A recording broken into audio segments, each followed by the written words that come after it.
I'm Judy with the Sage+Grace Realty Group. We're here today to show you some of the mistakes that home buyers make when shopping for a house. Before we get too far along with our tour on the inside, let's stop here in front of the home and think about things that you cannot change, like the location of the property. Is it close to your work? Is your commute time okay? What about the neighborhood? What about the businesses nearby? Other things going on you will not have any control over and you cannot change?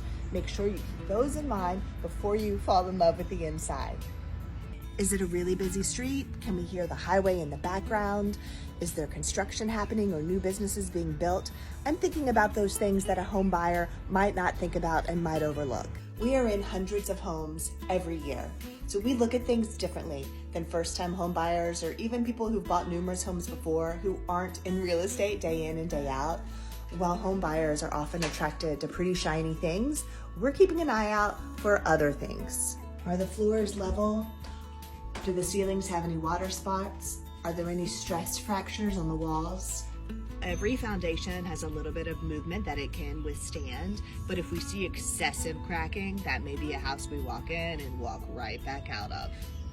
So important to know the age of a home when a home was built. For instance, homes built before 1978 may have lead-based paint, which is something we'll talk about. Homes built in 1920 have different bedrooms than homes built in 2020.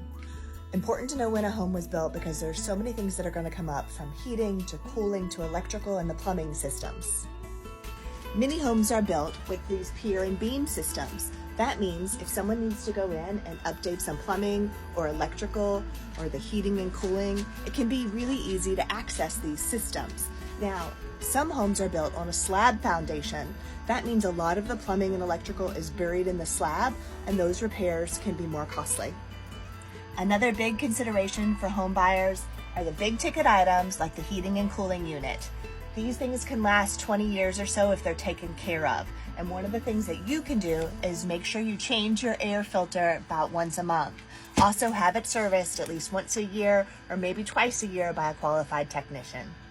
When we're on the outside of a home, there's so many observations that I make, but one of them is checking the heating and cooling exterior unit systems.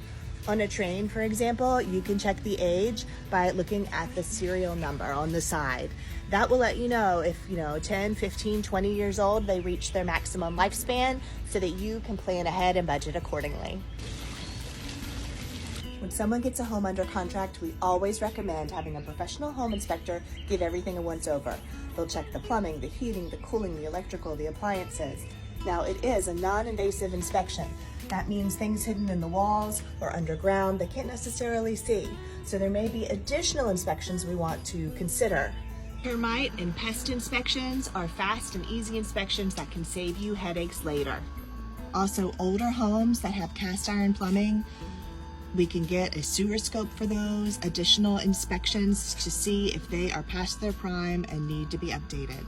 I'm Judy Jernigan with the Sage+Grace Realty Group. Contact me today. I'll help you avoid some of these mistakes that home buyers make when they're shopping for a home.